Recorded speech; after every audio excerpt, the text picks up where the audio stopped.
بسم الله الرحمن الرحيم. الرحمن علم القرآن.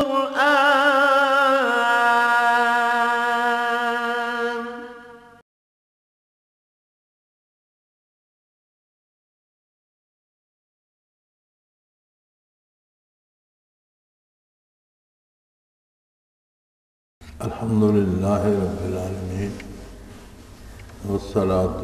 والسلام على حبيبه محمد وآله وصحبه أجمعين.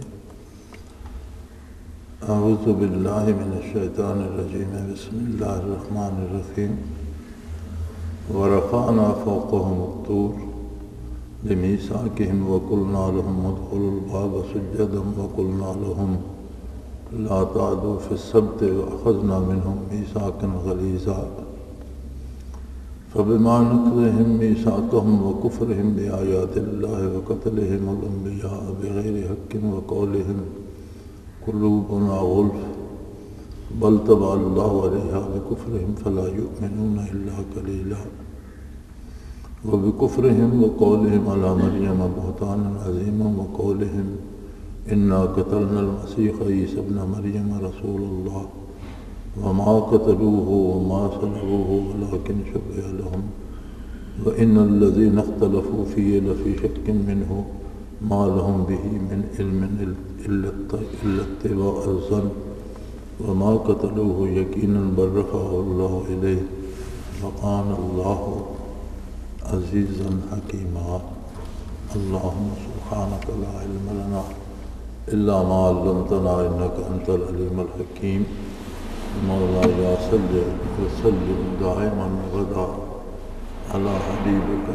خير الخلق كلهم.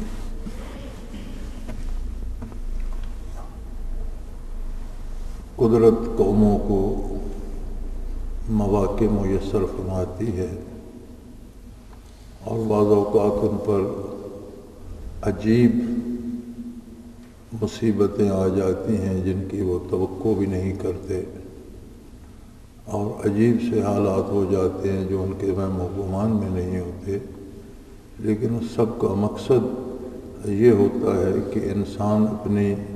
کمزوری، اپنی بے بسی، اپنی بے چارگی کا ادراک کرے اور عظمت الہی کو سمجھے اور اللہ کی اطاعت اختیار کرے، نافرمانی سے توبہ کرے، رجوع اللہ کرے اور اللہ کے حکم کے مطابق زندگی گزارنے کی کوشش کرے۔ اور بہت ہی بد نصیب ہوتے ہیں وہ لوگ جو ایسی پریشانیوں اور ایسی مصیبتوں کے بعد بھی سنبھل نہیں پاتے۔ یہی ذکر یہاں بنی اسرائیل کا ہو رہا ہے کہ جب انہوں نے نافرمانی کی اور ان کی نافرمانیاں حد سے بڑھیں، ورفعنا فوقهم الطور بمیثاقهم، تو انہوں نے جو اللہ سے وعدہ کیا ہوا تھا، جب آپ کسی نبی پہ ایمان لاتے ہیں، کلمہ حق ادا کرتے ہیں، تو یہ ایک وعدہ ہے اللہ اور بندے کے درمیان، ایک عہد ہے کہ میں اللہ کی عظمت کا قائل ہوں، اس کی اطاعت کروں گا اور نبی کی نبوت پہ ایمان لاتا ہوں، جس طرح اللہ کا نبی رہنمائی فرمائے گا اس طرح اللہ کی اطاعت کروں گا۔ اطاعت الہی میں بھی بندے کو یہ اختیار نہیں کہ اپنی طرف سے کوئی چیز گھڑ لے اور کہے یہ نیکی ہے، وہ نیکی نہیں ہے۔ نیکی وہی ہے جو اللہ کا نبی اللہ کی طرف سے ارشاد فرماتا ہے۔ تو بنی اسرائیل نے ایمان لانے کے بعد پھر نافرمانی کا راستہ اختیار کیا، تو اللہ کریم فرماتے ہیں وَرَفَعْنَا فَوْقَهُمُ الطُّورَ، ہم نے پورا طور پہاڑ اٹھا کر ان پر ہوا میں معلق کر دیا کہ اگر تم باز نہیں آؤ گے، توبہ نہیں کرو گے، تو یہ پہاڑ تم پر گرا دیا جائے گا اور تمہاری نسلیں تک نابود ہو جائیں گی، تمہاری آبادیاں مٹ جائیں گی، تمہارا نشان نہیں ملے گا، پہاڑ کے نیچے رہ جاؤ گے۔ اور واقعی پہاڑ کو اٹھا کر ان کے سروں پہ معلق کر دیا گیا۔ اس لیے کہ وہ اللہ سے وعدہ کر چکے تھے، کلمہ پڑھ چکے تھے، ایمان کا دعویٰ کرتے تھے۔ اللہ کریم نے انہیں فرعون کے مظالم سے نجات دلائی، اور انہوں نے یہ کرشمہ بھی قدرت کا دیکھا کہ خود کو خدا کہلانے والا اپنے لو لشکر سمیت غرق ہو کر تباہ ہو گیا، اور بنی بنائی سلطنت اور ریاست اور خزانے اور محلات اور باغات اور کھیتیاں اور زمینیں، ہر چیز ان کے لیے چھوڑ گیا۔ جو بہت ظالم تھا، ان کے بیٹے ذبح کر دیتا، بیٹیوں کو زندہ رکھتا، جو چاہتا ان کے ساتھ ظلم کرتا، ان سے بیگار رہتا، روزانہ مار پڑتی، قتل ہوتے، تباہ ہوتے، لیکن اللہ کریم نے انہیں سے نجات دلائی۔ اس کے باوجود وہ نافرمانی پہ اتر آئے تو ان پر طور کو معلق کر دیا گیا، پہاڑ اٹھا کر سروں پہ کھڑا کر دیا گیا۔ پھر توبہ کی، اور جب پہاڑ اپنی جگہ واپس چلا گیا تو پھر بدل گئے، پھر ان کا وہی حال ہو گیا۔ پھر انہیں ایک وسط شہر میں داخل ہونے کا حکم دیا گیا۔ اللہ کریم نے فرمایا کہ تم اس شہر میں داخل ہو جاؤ تو اہل شہر تمہارے لیے شہر خالی کر دیں گے، اور بسا بسایا شہر تمہارے ہاتھوں پہ فتح ہو جائے گا۔ وَقُلْنَا لَهُمُ ادْخُلُوا الْبَابَ سُجَّدًا، اور ہم نے انہیں یہ حکم دیا تھا کہ بڑی عاجزی اور نیاز مندی کے ساتھ سر کو جھکائے ہوئے اس شہر کے دروازوں سے داخل ہو جاؤ، عظمت الہی کے سامنے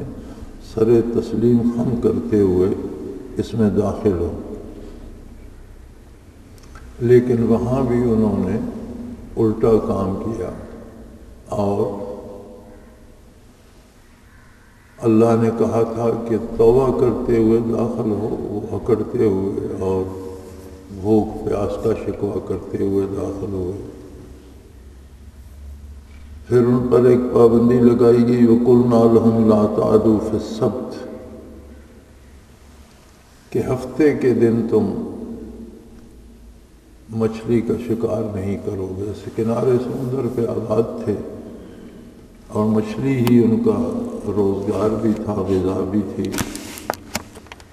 تو اللہ کریم نے ایک پابندی لگا دی کہ ہفتے کے روز، یہودیوں کے نزدیک ہفتے کا دن مقدس تھا، کہ ہفتے کے روز تم شکار نہیں کیا کرو گے۔ اللہ کے امتحان بھی عجیب ہوتے ہیں۔ جس دن ہفتہ ہوتا اس دن بے شمار مچھلیاں کنارے کے نزدیک آ جاتی، پانی کے اوپر سے نظر آتی، اور اس کے علاوہ باقی 6 دنوں میں سمندر میں تلاش کرنے سے وہ مشکل ملتی۔ تو انہوں نے بجائے اس کے کہ وہ اللہ کریم کی اطاعت کرتے، انہوں نے ایک ہیلا نکالا کہ نالے بنا کر سمندر کے کنارے گڑھے بنا دیے، اور ان نالوں سے ان میں پانی داخل کر دیا۔ جب مچھلیاں زیادہ ہوتی تو ان نالوں سے گزر کر ان گڑھوں میں بھی چلی جاتی، تو وہ نالے وہ بند کر دیتے اور کہتے ہم نے پکڑی تو نہیں ہے، پانی میں ہی ہے، اور پھر بعد میں پکڑ لیتے۔ تو اس پر اللہ کریم کا عذاب ہوا ان پر۔ وَقُلْنَا لَهُمْ كُونُوا قِرَدَةً خَاسِئِينَ، ان کی شکلیں مسخ ہو گئیں اور ذلیل بندروں کی صورت میں تبدیل کر دیے گئے، اور چیختے چلاتے ہلاک اور تباہ ہو گئے۔ وَأَخَذْنَا مِنْهُمْ مِيثَاقًا غَلِيظًا، ان تمام امور پر ہم نے ان سے بڑے پکے وعدے لیے تھے۔ انہوں نے بڑے پکے عہد کیے تھے کہ اللہ ہم اطاعت کریں گے، مگر انہوں نے نافرمانی کی۔ فَبِمَا نَقْضِهِمْ مِيثَاقَهُمْ وَكُفْرِهِمْ بِآيَاتِ اللَّهِ وَقَتْلِهِمُ الْأَنْبِيَاءَ بِغَيْرِ حَقٍّ وَقَوْلِهِمْ قُلُوبُنَا غُلْفٌ، ان پر تباہیاں کیوں آئیں؟ سب سے پہلا سبب تباہی کا یہ تھا کہ اللہ سے کیے گئے وعدے انہوں نے توڑے اور نافرمانی کی۔ جن کاموں سے روکا گیا تھا وہی کام انہوں نے کیے، اور اللہ کی آیات کا انکار کیا، وہ کفرہم بآیات اللہ، اللہ کی آیات کا انکار کر دیا کہ ہم اپنی مرضی سے اپنی پسند کے مطابق جئیں گے، خود جو چاہیں گے کریں گے، جو نہیں چاہیں گے نہیں کریں گے۔ اور پھر جب اس پر انبیاء نے منع کیا اور انبیاء نے تبلیغ کی اور تاکید کی، تو انہوں نے انبیاء کو ناحق قتل کرنے سے بھی گریز نہیں کیا۔ جو اللہ کے مقبول بندے تھے اور نبی تھے، جب انبیاء کو قتل کیا تو پھر باقی کسی عالم یا کسی نیک یا کسی پارسا کی کیا حیثیت رہی؟ جو بھی ان کو برائی سے روکتا تھا وہ اسے قتل کر دیتے تھے، اور کہتے یہ تھے کہ ہمارے دل تو بڑے محفوظ ہیں۔ وقالوا قولہم قلوبنا غلف، اور ان کا کہنا یہ تھا، ان کا قول یہ تھا کہ ہمارے دل تو پردوں میں چھپے ہوئے ہیں اور بڑے محفوظ ہیں، ہمارے دل خراب نہیں ہوتے۔ فرمایا بل طبع اللہ علیہا بکفرہم ولا یؤمنون الا قلیلا، فرمایا پردوں میں چھپے ہوئے نہیں تھے، بلکہ ان پر اللہ نے مہر کر دی تھی، ان کے دلوں پہ کوئی اثر نہیں ہوتا۔ گناہ اور خطائیں جب بڑھتی ہیں تو دل سخت ہو جاتے ہیں، توبہ کی توفیق نہیں رہتی، گناہ پر شرمندگی نہیں ہوتی، بلکہ لوگ گناہوں پہ فخر کرتے ہیں۔ ہمارا آج کا مسئلہ بین الاقوامی سطح پر جو ہے، ہم سمجھتے ہیں کہ مسلمان بڑا مظلوم ہے، ہر جگہ پوری دنیا میں مسلمانوں پر مظالم توڑے جا رہے ہیں، اور مسلمانوں کو ڈرایا دھمکایا جا رہا ہے، اور مسلمانوں کو تباہ کیا جا رہا ہے، مسلمانوں کا قتل عام ہو رہا ہے۔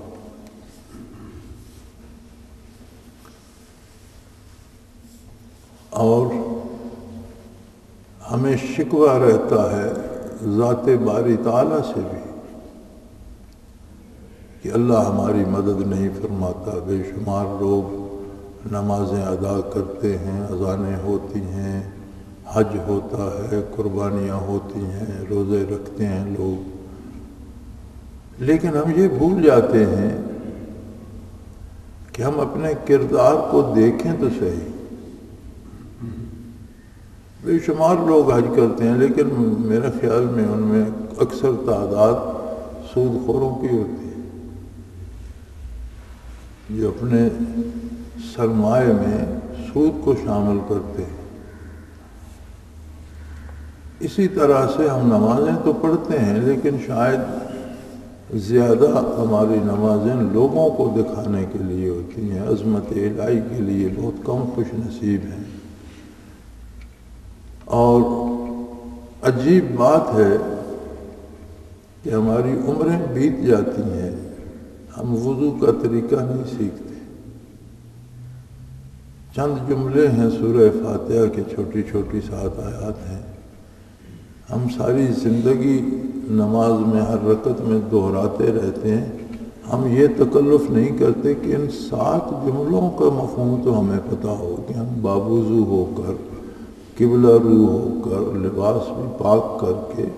اللہ کے روبرو جب یہ پڑھتے ہیں تو اس کا معنی ہم کہتے کیا ہیں، اپنے لیے کیا مانگتے ہیں، اللہ سے کیا وعدہ کرتے ہیں، ہم کیسے رہیں گے، ہم نہیں کرتے۔ اور عجیب بات یہ ہے کہ کہیں یہ سکھایا بھی نہیں جاتا۔ مساجد میں بھی تقریریں ہوتی ہیں، سیاسی موضوعات پر ہوں گی، بڑے عجیب عجیب مسائل پر ہوں گی، علم غیب کس کو ہے کس کو نہیں ہے، اس پہ بڑا شور ہوگا، کون کیا کر سکتا ہے کیا نہیں کر سکتا، عجیب و غریب مسائل جو میرے خیال میں سننے والوں کی سمجھ میں بھی شاید کم آتے ہوں، اور اس پہ شور ہوگا۔ کوئی روزمرہ کے معمولات، حلال حرام، وضو کا طریقہ، نماز کا سلیقہ یا اس کا ترجمہ یا اس کے الفاظ کوئی نہیں سکھاتا، اس طرف ہماری توجہ ہی نہیں ہے۔ اسی طرح جو وعدے اللہ کریم نے ہم سے لیے جو عہد ہمارا ہے، ہمارے پاس اللہ کی کتاب موجود ہے، اور یہ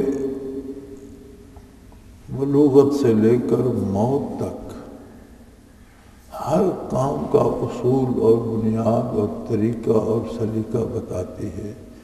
اس میں فوجداری کے قوانین بھی موجود ہیں، دیوانی کے بھی موجود ہیں، سیاست کے اصول بھی موجود ہیں، ملازمت، تجارت، کھیتی باڑی، مزدوری، لین دین، معاشرت، نکاح، طلاق، ہر شعبہ زندگی کے قانون اور اصول موجود ہیں۔ لیکن کیا ہم نے ان پر عمل کرنے کا تکلف کیا؟ کیا عام آدمی اپنی زندگی میں قرآن حکیم کو رہنما بناتا ہے؟ کیا ہمارے ذمہ دار لوگ، با اختیار و با اقتدار لوگ کیا قرآن حکیم کے قوانین پر عمل کرنے کی یا کرانے کی کوشش کرتے ہیں؟ ہرگز نہیں۔ تو جب اللہ کے ساتھ بدعہدی کا یہ عالم ہے تو حالات بھی تو وہی ہوں گے۔ یہ بنی اسرائیل کا قصہ محض قصے کے طور پر یا کہانی کے طور پر بیان نہیں کیا جا رہا۔ قرآن حکیم جو واقعات بیان فرماتا ہے وہ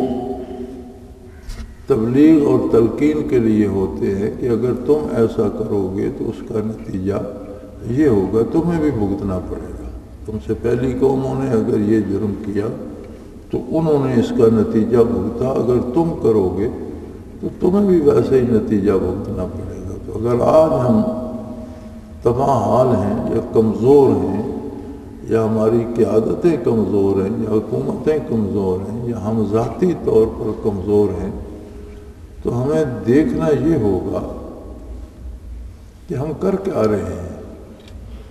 اللہ کریم اور اللہ کے حبیب صلی اللہ علیہ وسلم سے ہم کون سا عہد نبھا رہے ہیں؟ جو وعدے ہم نے کیے ہیں بطور مسلمان، جو ہم پر فرائض عائد ہوتے ہیں، ہم کس طرح کا نہیں کریں گے تو اس کی سزا یہی ہوگی کہ انہوں نے عہد توڑے، کفر کیا، انبیاء اور نیک لوگوں کو قتل کیا،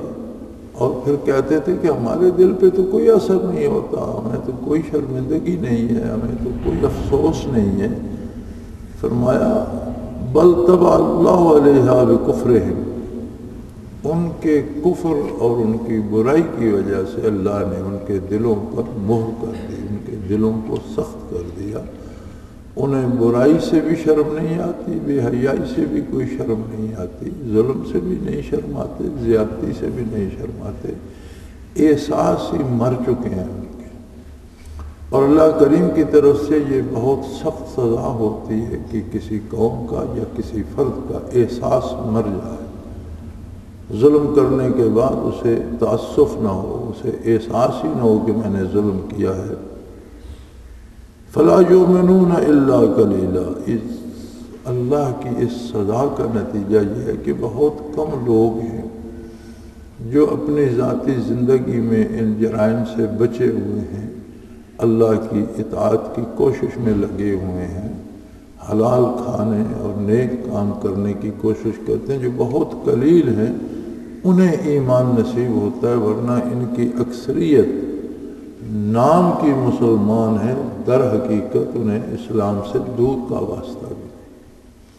اپنے زمانے میں یہود ہوں یا نصارہ ہوں یا اہل کتاب، کوئی بھی کتاب، کوئی بھی دین، سارے اسلام تھے، اللہ کی اطاعت تھے، تو اس سے محروم کر دیے گئے۔ فرمایا انہوں نے،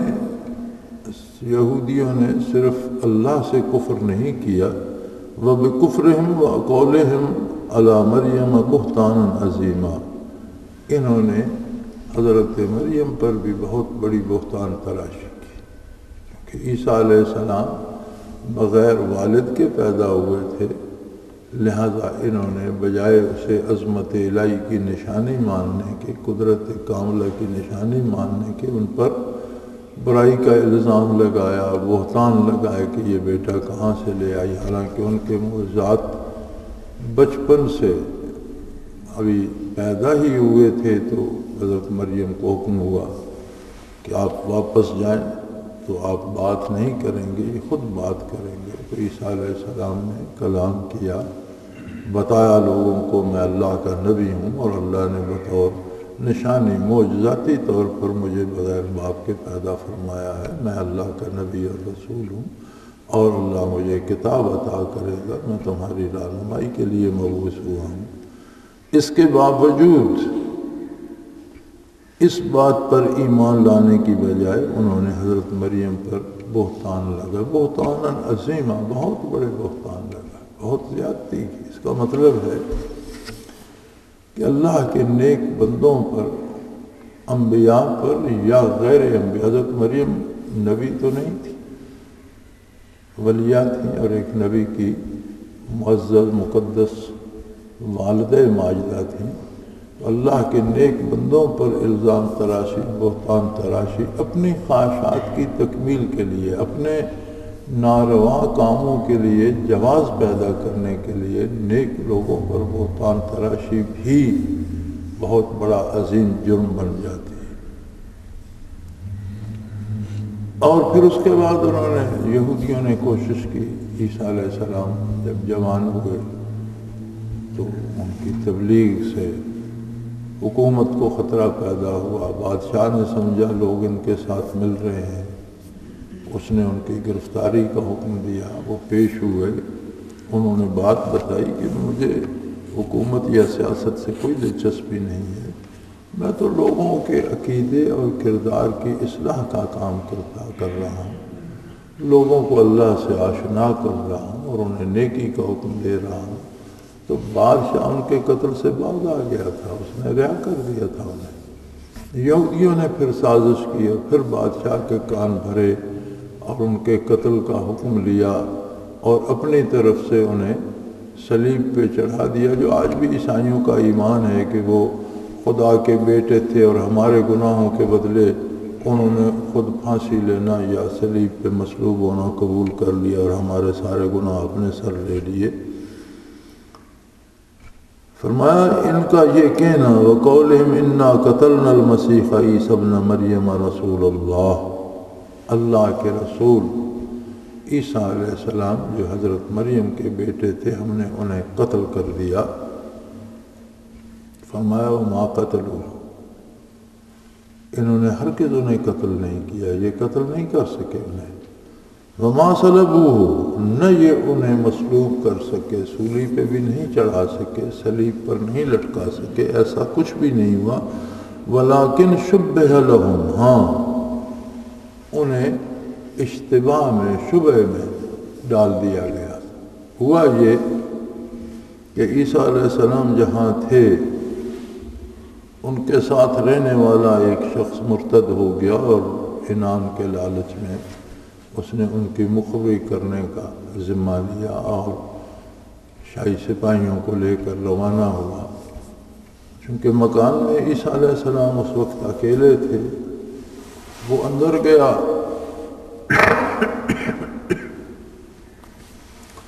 اللہ کریم کی قدرت تھی، اللہ نے عیسیٰ علیہ السلام کو تو زندہ آسمانوں پہ اٹھا لیا، اور اس شخص کی شکل وقتی طور پر عیسیٰ علیہ السلام جیسی بنا دی۔ وہ اندر سے پھر کے باہر آیا، اس نے کہا یہاں تو کوئی عیسیٰ نہیں ہے، انہوں نے پکڑ لیا کہ عیسیٰ تو تم ہی ہو۔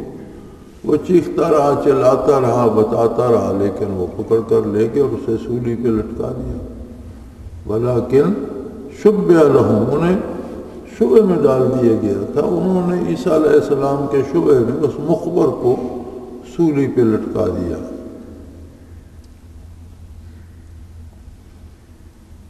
وَإِنَّ الَّذِينَ اخْتَلَفُوا فِيهِ لَفِي شَكٍّ مِّنْهُ، فرمایا آج بھی جو لوگ عیسیٰ علیہ السلام کی ذات کے بارے میں اختلاف کرتے ہیں،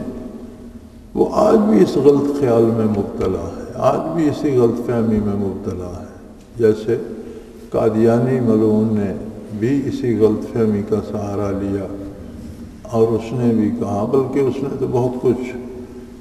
واحیات باتیں کی، ان کا والد بھی ثابت کیا، پھر ان کی قبر کشمیر میں ثابت کی، کہاں وہ تھے مڈل ایسٹ میں اور قبر اس نے کشمیر میں ثابت کرنے کی کوشش کی، تو فرمایا آج بھی جو لوگ اختلاف کرتے ہیں وہ آج بھی شک میں مبتلا ہیں اور اس غلط خیال میں مبتلا ہیں، لیکن ان کے پاس کوئی دلیل نہیں ہے، ما لہم بہ من علم، کوئی مستند بات، کوئی عقلی یا علمی دلیل ان کے پاس عقلی یا نقلی نہیں ہے، محض اتباع الظن، محض اپنے شبہات، اپنے شکوک کا اتباع کرتے ہیں، اپنے اوہام کا اور اپنے خیالات کا اتباع کرتے ہیں، ان کے پاس کوئی دلیل نہیں ہے۔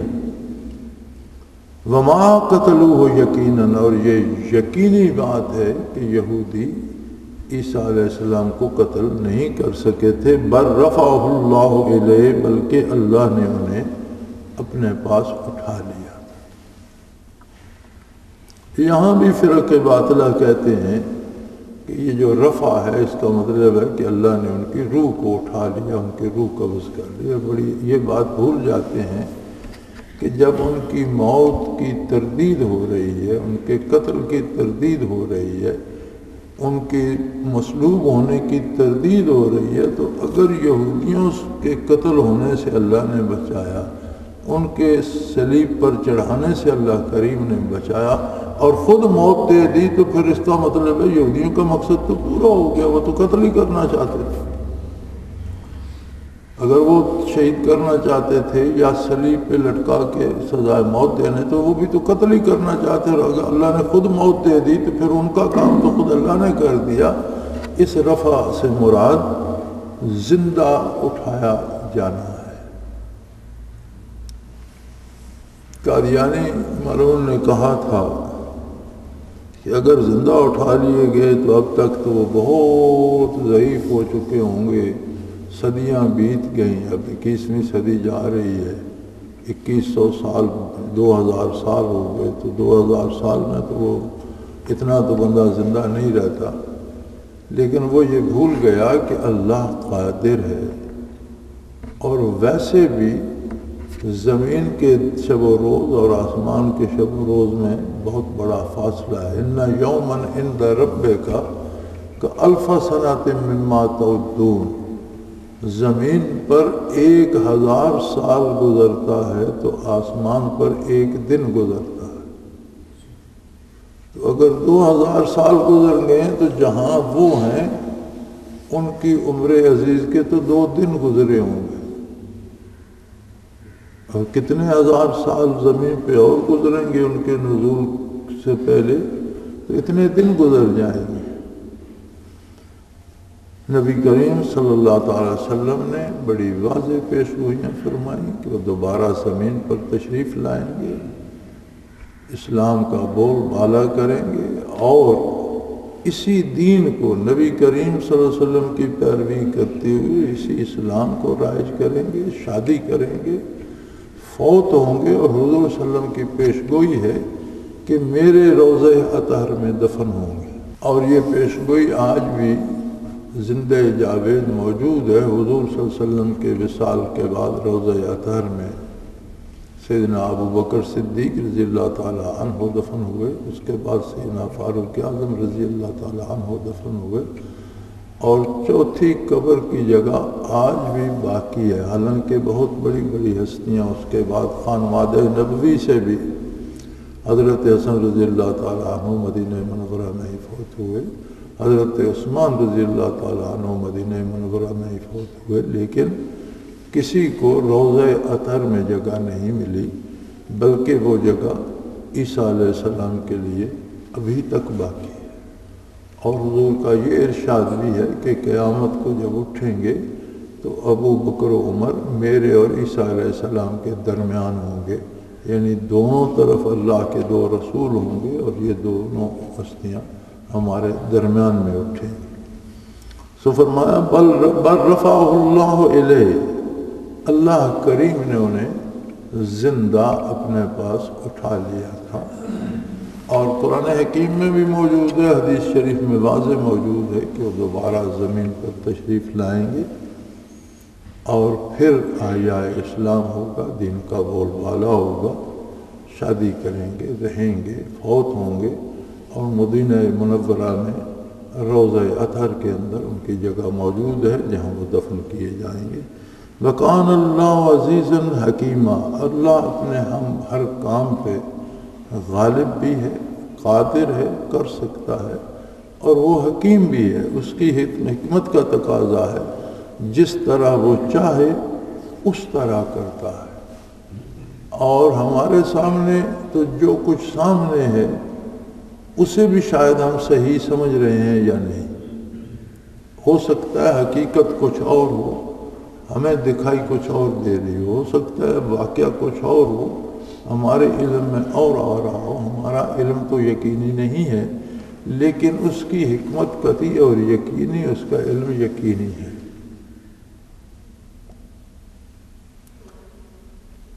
شروع میں یہ احادیث مبارکہ پڑھی تو ایک عجیب سا خیال آتا تھا، اور ہم ڈرتے ہوئے پوچھتے بھی نہیں تھے، نہ حضرت رحمۃ اللہ علیہ سے نہ کسی اور بزرگ سے، پوچھتے بھی ڈر لگتا تھا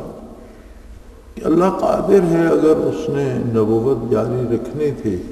اور نبی بھی پیدا کر سکتا تھا، اور اگر اور نبی پیدا نہیں کرنا تو اس نبی کی کیا ضرورت تھی کہ عیسیٰ علیہ السلام کو آسمانوں پہ اٹھا لیا گیا اور اتنی دیر رکھا گیا، پھر وہ دوبارہ زمین پہ نازل ہوں گے اور پھر وہ کام کریں گے۔ تو یہ جو اللہ نے کہا ہے کہ کون اللہ عزیز حکیمہ، اللہ غالب بھی ہے اور وہ حکمت وہ جانتا ہے کہ کب کیا ہوگا، کس کی ضرورت ہے۔ عملی زندگی میں جب تجربہ ہوا اور لوگوں سے سابقہ پڑا اور حالات سے سابقہ پڑا اور خود اپنے آپ کو بھی دیکھا، تو 14 صدیوں میں نبی کریم صلی اللہ علیہ وسلم کے بعد صحابہ کرام روشنی کے مینار تھے، لوگوں نے استفادہ کیا، تابعین تبع تابعین، یہ خیر القرون بہترین زمانے تھے تین، لوگوں نے ان سے استفادہ کیا۔ اس کے بعد بھی جب حالات بگڑے تو اہل حق، علماء حق، اولیاء اللہ کے نیک بندے پیدا ہوتے اور انقلاب لے آتے، لوگ بدل جاتے، لوگ نیک ہو جاتے، لوگ برائی چھوڑ دیتے، برائی سے توبہ کر لیتے اور حالات بدل جاتے۔ رفتہ رفتہ چیزیں کمزور ہوتی گئیں، لوگوں کے دل سخت ہوتے گئے، اور رفتہ رفتہ اہل علم میں بھی وہ پہلی قوتیں نہ رہیں، قوتوں میں بھی کمی آتی گئی، اس طرف بھی وہ روشنی نہ رہی جو ان زمانوں میں تھی۔ اور جوں جوں نبی کریم صلی اللہ علیہ وسلم کے مبارک عہد سے دوری ہوتی گئی تو قوت جو نوری قوت تھی اور روحانی قوت تھی اس میں کمی آتی گئی، کیونکہ یہ زمانے کی گردش جو ہے اور یہ زمانے کی دوری جو ہے یہ اپنے بڑے اثرات مرتب کرتی ہے۔ تو اللہ کریم تو اس حال کو جانتا تھا، اسے پتہ تھا کہ ایسا زمانہ بھی آئے گا کہ جب لوگ ولایت سے اور علم سے متاثر نہیں ہوں گے، بلکہ جو علم دین پھیلایا جاتا ہے یاد رہے۔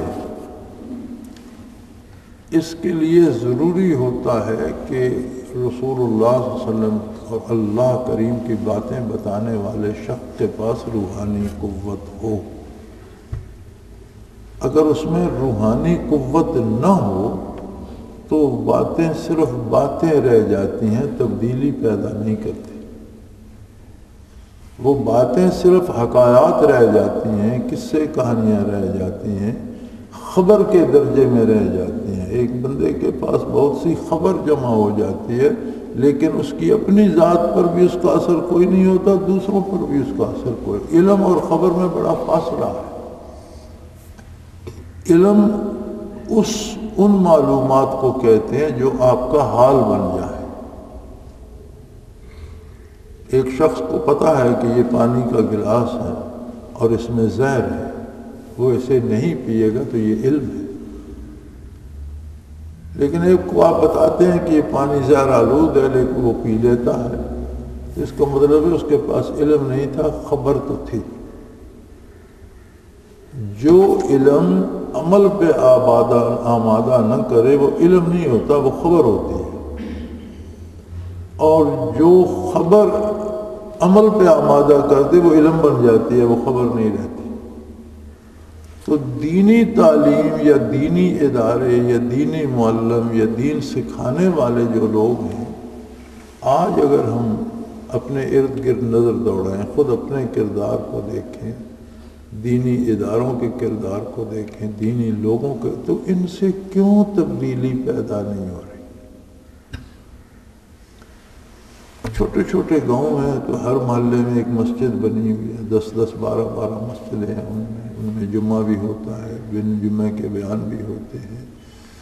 بچوں کو قرآن کریم بھی مولوی پڑھاتے ہیں، ہر بندے کو مسئلہ بھی بتاتے ہیں، جنازے پڑھاتے ہیں، نکاح کا سارا کچھ ہوتا ہے، لیکن بندوں میں تبدیلی نہیں آتی۔ جھوٹ بولنے والا جھوٹ بول رہا ہے، چوری کرنے والا چوری کر رہا ہے، حرام کھانے والا حرام کھا رہا ہے، یہ چیزیں بدلتی کیوں نہیں؟ ہمارے شہروں میں دیکھیں تو ایک ایک شہر میں اتنے عظیم و شان مدارس ہیں جن کا سالانہ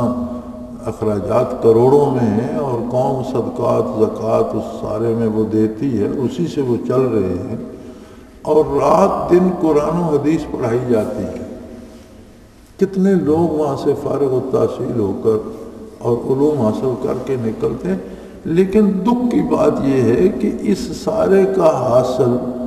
جو عقیدے اور عمل میں مثبت تبدیلی آنی چاہیے وہ کہیں دیکھنے میں نہیں ہے۔ کسی کو کیا تبدیل کریں گے؟ عملی زندگی میں خود اپنے آپ کو تبدیل نہیں کر پاتے، ان کی اپنی عملی زندگی جو ہوتی ہے اس میں صلاحیت نہیں ہوتی۔ تو اس کی وجہ یہی ہوتی ہے کہ بتانے والے میں اگر خود روحانی قوت برکات نبوت ہیں، وہ انوارات جو قلب عطر سے نکلتے ہیں، اگر اس کے دل میں وہ انوار ہیں، وہ برکات ہیں، تو اس کی بات میں بھی اثر ہوگا، جو وہ قرآن کریم پڑھائے گا اس میں بھی اثر ہوگا، جو دین کی بات یا تبدیلی کی اس سے بھی لوگ بدلیں گے، لوگوں کے عقائد کی اصلاح ہوگی، لوگوں کے کردار کی اصلاح ہوگی۔ اور اگر یہ روحانی قوت کسی دین بتانے والے کے پاس نہیں ہوگی تو پھر ایسا ہی ہے جیسے کہ الف لیلا پڑھتا رہے اور لوگوں کو قصے کہانیاں سناتا رہے اور مصروف رکھے، اس کا اثر عملی زندگی پہ نہیں ہوگا۔ اور یہی ہماری آج کی مصیبت ہے کہ وہ جو اصل چیز تھی، برکات نبوت تھی، نور نبوت تھا، اس سے محروم ہو کر رسمی طور پر ہم نے دین کو رواج کے طور پر لے لیا ہے، اور یہ ابھی جو بڑھتا جائے گا۔ ابھی تو کہیں نہ کہیں کسی نہ کسی گوشے میں کوئی اللہ کا بندہ موجود ہے جس کی وجہ سے کچھ نہ کچھ اصلاحی کام ہو رہا ہے، کچھ نہ کچھ لوگ بدل رہے ہیں، کچھ نہ کچھ لوگوں کے عقائد کی اصلاح ہو رہی ہے، کردار کی اصلاح ہو رہی ہے۔ ایسا زمانہ بھی آئے گا کہ جب کام ولی کے بس سے باہر ہو جائے گا، تو پھر نزول ہوگا عیسیٰ علیہ السلام کا۔ بات اسی قرآن کی کریں گے، لیکن بات کرنے والے کے پاس جو قوت روحانی ہوگی وہ ایک رسول کی ہوگی۔ اللہ چونکہ رب العالمین ہے، ہر زمانے ہر ایک کی ضرورتوں سے واقف ہے، تو نبوت تو مکمل ہو گئی۔ جو آپ جو کہتے ہیں نا نبوت ختم ہو گئی، یہ جملہ درست نہیں ہے۔ جملہ یہ ہے کہ نبوت مکمل ہو گئی، حضور اس کے مکمل کرنے والے ہیں۔ خاتم النبیین انبیاء کا جو سلسلہ تھا اسے مکمل کرنے والے ہیں حضور، اس کے بعد کوئی نبی نہیں آئے گا۔ لیکن مخلوق کو اس روحانی قوت کی ضرورت پیش آئے گی جو ایک رسول میں ہوتی ہے۔ تو فرمایا وَقَانَ اللَّهُ عَزِيزًا حَكِيمًا، اللہ ہر چیز پہ قادر بھی ہے، غالب ہے، جو چاہے کر سکتا ہے، اور وہ حکیم ہے، اس کی حکمت ہر شے کے راز سے واقف ہے۔ وہ جانتا تھا کہ نبوت تو مکمل ہوگی، لیکن ایسا زمانہ آئے گا کہ لوگوں میں مثبت تبدیلی کے لیے رسول کی روحانی قوت چاہیے ہوگی۔ اس نے ایک نبی کو زندہ باقی رکھا. یہ اس کی حکمت کا تقاضا تھا، اور بنی نوح انسان کی ضرورت کی تکمیل کے لیے اس نے یہ بھی اس کی رحمت ہے کہ اس نے اتنا کرم فرمایا. وَإِن مِّنْ أَهْلِ الْكِتَابِ إِلَّا لَيُؤْمِنَنَّ بِهِ قَبْلَ مَوْتِهِ. فرمایا یہ جتنے اہل کتاب ان کی موت کا عقیدہ رکھتے ہیں،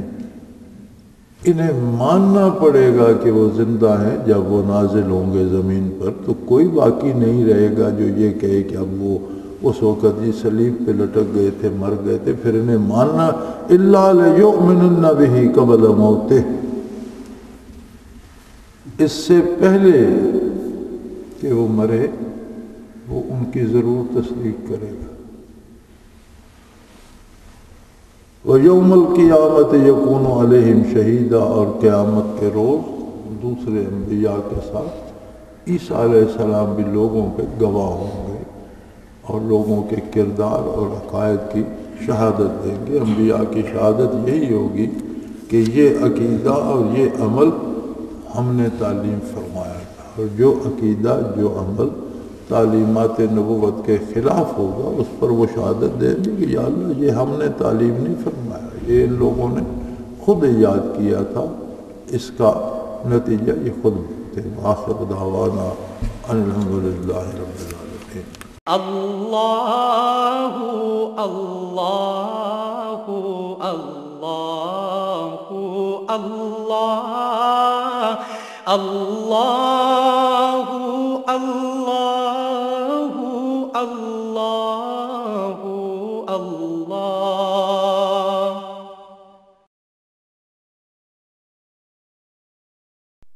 حضرت امیر محمد اکرم آوان مد ظلہ العالی دارالعرفان منارہ ضلع چکوال میں سالہ سال سے